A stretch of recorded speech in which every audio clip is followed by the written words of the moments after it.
Everyone, चलो हम जो है ना आज द लिविंग वर्ल्ड का जितना भी हमारा पार्ट हो गया था या फिर जो बाकी पार्ट बचा हुआ है उसको कवर करते हैं। ठीक है, तो देखो हमने टैक्सोनॉमिकल हायरार्की कर ली थी।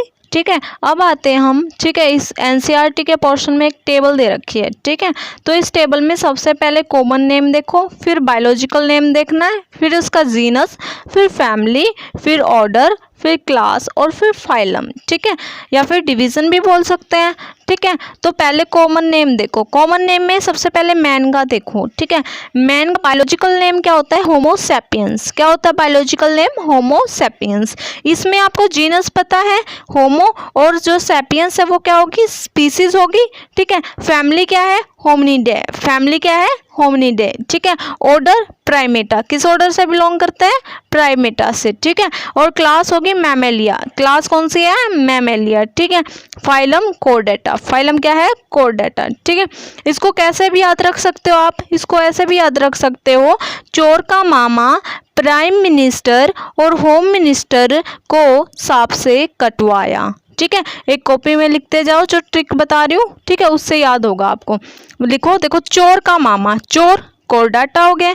ठीक है, चोर का मामा, मामा यानी कि मैमेलिया। ठीक है, चोर का मामा प्राइम मिनिस्टर, प्राइम मिनिस्टर यानी कि प्राइमेटा, और होम मिनिस्टर, होम मिनिस्टर यानी होम इंडिया या फिर जीनस होमो ले लो।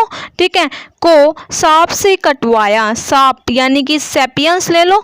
ठीक है, तो याद रखना इस ट्रिक को, चोर का मामा प्राइम मिनिस्टर और होम मिनिस्टर को सांप से कटवाया। ठीक है, phylum chordata, class mammalia, order primata, family hominidae, genus homo और बायोलॉजिकल नेम होमो सैपियंस। समझ आ गया? ठीक है, उसके बाद आता है देन हाउस फ्लाई। ठीक है, हाउस फ्लाई कॉमन नेम है। ठीक है, और इसका बायोलॉजिकल नेम होगा मस्का डोमेस्टिका। क्या होगा इसका बायोलॉजिकल नेम? मस्का डोमेस्टिका। ठीक है, जीनस क्या होगा इसका? मस्का। जीनस क्या होगा? मस्का।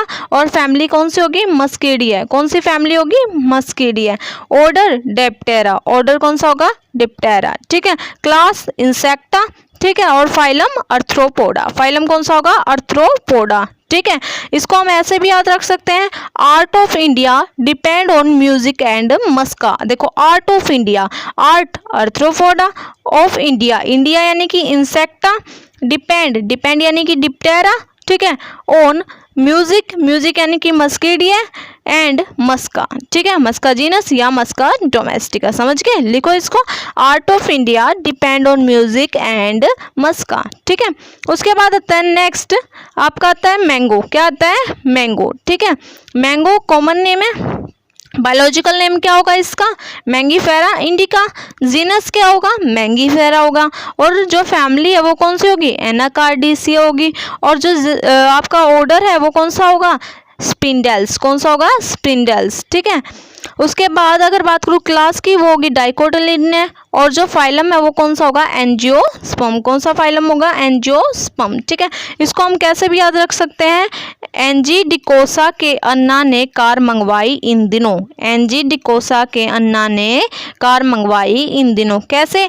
NG angiosperm. ठीक है, डिकोसा यानी कि डी डाइकोटिलिडन, सा सेपिंडल्स। ठीक है, स्पिंडल्स। ठीक है, उसके बाद आता है आपका एनजी डिकोसा के अन्ना ने यानी कि अन्ना एनाकार्डिसिया ने कार मंगवाई, मंगवाई यानी कि मैंगीफेरा इन दिनों। ठीक है, यानी कि इंडिका। ठीक है, समझ आ गया? जो फाइलम है वो एंजियोस्पर्म, क्लास डाइकोटिलिडने और ऑर्डर सेपिंडल्स। ठीक है, फैमिली एनाकार्डिसिया, जीनस मैंगीफेरा और बायोलॉजिकल नेम मैंगीफेरा इंडिका। समझ आ गया? उसके बाद आता है आपका वीट। क्या आता है? वीट। ठीक है, वीट कॉमन नेम है। बायोलॉजिकल नेम क्या होगा? Triticum aestivum. बायोलॉजिकल नेम क्या होगा? Triticum aestivum. ठीक है, जीनस ट्रिटिकम। जीनस क्या है? ट्रिटिकम। ठीक है, फैमिली पोएसिया। फैमिली क्या होगी? पोएसिया। Order Poales. ऑर्डर कौन सा है? पोएल्स। क्लास मोनोकोटिलिडने और फाइलम एंजियोस्पर्म। ठीक है, इसको कैसे याद रखोगे? अंग्रेजी मंथली पत्रिका। ठीक है, अंग्रेजी मंथली पत्रिका। ठीक है, अंग्रेजी एंजियोस्पर्म, मंथली मोनोकोटिलिडने, पत्रिका यानी कि पीओ पोएल्स। ठीक है, या पोएसिया बोल सकते हैं। ठीक है, पत्रिका यानी कि ट्रिटिकम। समझ आ गया? अंग्रेजी मंथली पत्रिका। ठीक है, तो ये समझ आया ये पूरी की पूरी टेबल क्या है। ठीक है, तो इसको लर्न करना है। ठीक है, बिल्कुल इजी ट्रिक बताइए। ठीक है, इससे याद हो जाएगा, और वैसे भी इसको रिपीट करोगे तुम, बार बार याद करोगे तो वैसे भी याद हो जाएगी आपको। ठीक है, उसके बाद आता है टैक्सोनॉमिकल एड। क्या आता है? Taxonomical aid.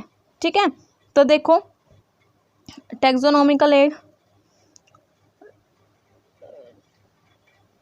ठीक है, अब देखो टैक्सोनॉमिकल एड क्या होता है। टैक्सोनॉमिकल एड, एड का मतलब क्या होता है? जो हमारी क्या करे, हेल्प करे। ठीक है, जैसे आप पेंटिंग करते हो, पेंटिंग में जो कलर होते हैं वो हमारी हेल्प करते हैं ना ड्राइंग को पेंट करने में। ठीक है, समझ रहे हो ना? तो इट मीन्स एड्स का मतलब होता है हेल्प करना। ठीक है, तो इसने कहा है taxonomical study of various species of plant and animal and other organisms are useful in agriculture, forestry, industry and in knowing our bio resources and diversity. ठीक है, एंड देयर डाइवर्सिटी। तो इसने कहा जो टेक्नोनॉमिकल स्टडी होती है हर एक स्पीसीज़ की, चाहे वो प्लांट्स की हो, चाहे वो एनिमल की हो, या किसी भी ऑर्गेनिज्म की हो, वो किस में यूज़फुल होती है? एग्रीकल्चर के लिए भी यूज़फुल है, फॉरेस्ट्री के लिए भी, और इंडस्ट्री के लिए भी। समझ गए? ठीक है, तो ये जो भी स्टडी है ना, ये क्या देती है हमें? एक करेक्ट क्लासिफिकेशन ऑफ आइडेंटिफिकेशन देती है। ठीक, करेक्ट क्लासिफिकेशन बताती है, और जो भी ऑर्गेनिज्म है उसकी आइडेंटिफिकेशन के बारे में बताती है। यानी कि this study would require correct classification and identification of organism. ठीक है, तो उसके बाद आता है, अगर मैं बात करूं, these collections of actual specimen of plant and animal species is essential and is the prime source of taxonomical study। तो जो भी एक कलेक्शन है किसका? एक्चुअल स्पेसिमेंस का। ठीक है, चाहे वो प्लांट्स के स्पेसिमेन हुए या एनिमल स्पीसीज के हुए, वो सारे के सारे क्या है? असेंशियल है, या हम कह सकते हैं प्राइमरी सोर्स है किसका? टैक्सोनॉमिकल स्टडी का।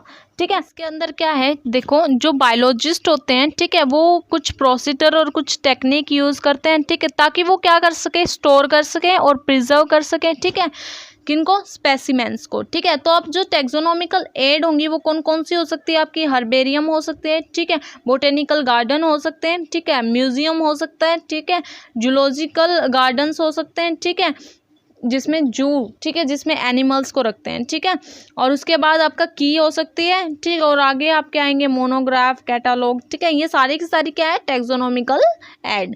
ठीक है, इसमें सबसे पहले पढ़ते हैं हम हर्बेरियम को। ठीक है, तो हर्बेरियम क्या होता है? देखो हर्बेरियम होता है, herbarium is a store house of collected plants. ठीक है, यानी कि जो कलेक्टेड प्लांट स्पेसिमेंस होते हैं ना, उनको एक स्टोर हाउस में रखा जाता है। ठीक है, जो कैसे जिनको क्या किया जाता है? जिनको हम ड्राइड करेंगे, सुखाएंगे, प्रेस करेंगे, प्रिजर्व करेंगे। ठीक है, कहाँ? ऑन शीट्स पर। ठीक है, जैसे तुम छोटे थे जब, ठीक है, तुम्हें याद होगा, तुम छोटी छोटी पत्तियों को क्या करते थे? बुक के बीच में रख देते थे। कुछ दिनों बाद तुम देखते थे वो क्या हो जाती थी? सूख जाती थी, ड्राई हो जाती थी। ठीक है, तो तुमने तो मतलब मान लिया तुमने तो हर्बेरियम खुद ही कर लिया शीट्स के ऊपर। ठीक है, बस उसमें क्या बाकी है? उसमें थोड़ा उसके जो है बायोलॉजिकल नेम और कॉमन नेम लिखने बाकी हैं। ठीक है, कॉमन नेम तो आपको पता होगा, बट उसका बायोलॉजिकल नेम वगैरह ये सब लिखना बाकी रह गया था। ठीक है, तो अब देखो हर्बेरियम क्या होता है? हर्बेरियम होता है, herbarium is a store house of collected plant specimens that are dried, preserved and pressed on sheet. ठीक है, अब इन शीट को कैसे अरेंज किया जाएगा? देखो इन शीट को हम अरेंज कर सकते हैं according to universally accepted system of classification. ठीक है, मैंने बताया अब इन शीट को कैसे अरेंज कर सकते हैं। इन शीट को हम universally accepted system of classification के अकॉर्डिंग इनको अरेंज कर सकते हैं। ठीक है, जो ये हर्बेरियम सीट होती है, इनमें हम क्या भी इनके ऊपर क्या लेबल करना जरूरी है? डेट और प्लेस ऑफ कलेक्शन। ठीक है, जहाँ से इनको कलेक्ट किया गया है और डेट लिखना, ये भी क्या है? बहुत ज़्यादा इंपॉर्टेंट है। ठीक है, हर्बेरियम शीट पर ये सब लिखना। उसके बाद आता है इसके ऊपर हमें इंग्लिश नेम, उसका लोकल नेम और बायोलॉजिकल नेम, और उसकी फैमिली और कलेक्टर नेम। ठीक है, ये सारी भी हम क्या करेंगे? शीट के ऊपर क्या कर देते हैं? लिख देते हैं। समझ गए? तो हर्बेरियम को हम क्या कह सकते हैं? It is quick referral system in taxonomic study. Herbarium को क्या बोल सकते हैं? क्या ये एक क्विक रेफरल सिस्टम है इन टैक्सोनॉमिकल स्टडी में। ठीक है, समझ आ गया हर्बेरियम क्या होता है? हम कह सकते हैं herbarium is the store house of collected plant specimens that are dried, pressed और प्रिजर्व्ड। समझ आ गया? उसके बाद